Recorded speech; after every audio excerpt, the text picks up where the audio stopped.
Mesdames, Messieurs, bonsoir. Bienvenue à cette édition spéciale de journal sur Bania Media.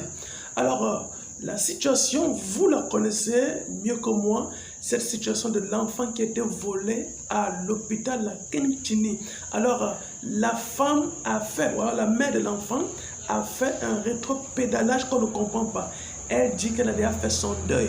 Écoutons d'abord ce qu'elle a dit en présence du ministre de la Santé qui s'est rendu là-bas ce jour. Nous l'écoutons. D'accord, je voudrais dire que je sors d'ici avec des réponses parce que j'avais beaucoup de questions après ce qui s'est passé. Alors je sors ayant fait mon deuil parce que je sais ce qu'est devenu le fœtus en question. Je ne peux que rendre gloire à Dieu et m'arrêter là. Et je dis infiniment merci à tout le staff de l'administration. Merci beaucoup. Merci. Ok, voilà, maître, vous avez suivi qui a dit qu'elle a déjà fait son deuil. Alors, écoutons ce qu'elle avait dit aux journalistes de Equinox Télévision lorsque la chose est arrivée. Nous écoutons ce reportage des journalistes d'Equinox Télévision, bien sûr, la chaîne du peuple. Sortie de l'hôpital La Kentini où elle a perdu son bébé dans des circonstances troubles. Esther Aurélie Bell n'arrête de pleurer de n'avoir pu tenir son nourrisson entre ses bras. Je suis même dépassée, je ne sais même que je... Cette histoire me rend, depuis un certain moment, je ne dors pas. Rendue dans cette formation sanitaire le 31 mars dernier en compagnie de son fiancé, sa belle-sœur et sa mère. Esther Aurélie Bell, tombée dans un coma, se réveillera toute déçue de la disparition du bébé qu'elle a porté 8 mois dans son sein et enfanté, comme l'atteste le rapport de l'infirmière dans son carnet médical. Je n'ai pas vu l'enfant. Le problème est qu'elle ne m'a pas montré l'enfant. Je ne sais pas si l'enfant était vivant ou si l'enfant était mort. Ou j'avais fait quel sexe, je ne sais pas.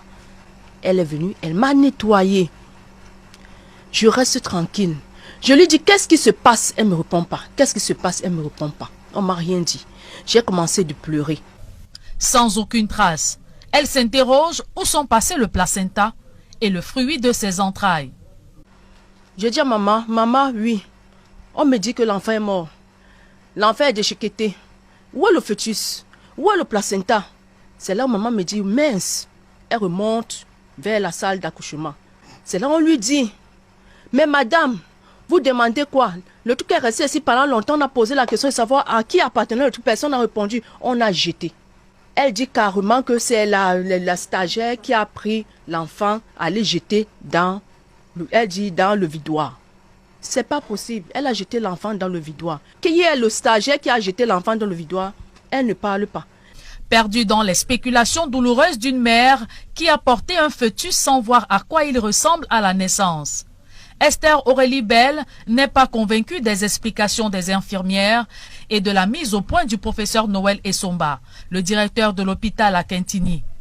La jeune dame concernée, arrivée pour menace d'avortement tardif inévitable, a expulsé un fœtus non viable. Ils parlent de quel avortement? J'ai appris ça aujourd'hui, mais j'étais terrifiée.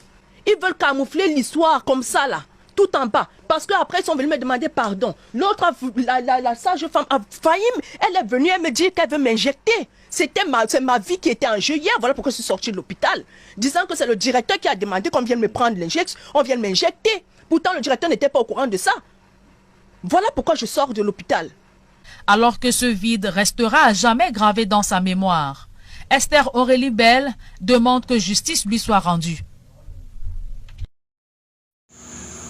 Voilà, ce qui est dit, c'est l'info et ce n'est que l'info. Merci de vous abonner sur Bania Media. Que le Seigneur vous bénisse. À la prochaine.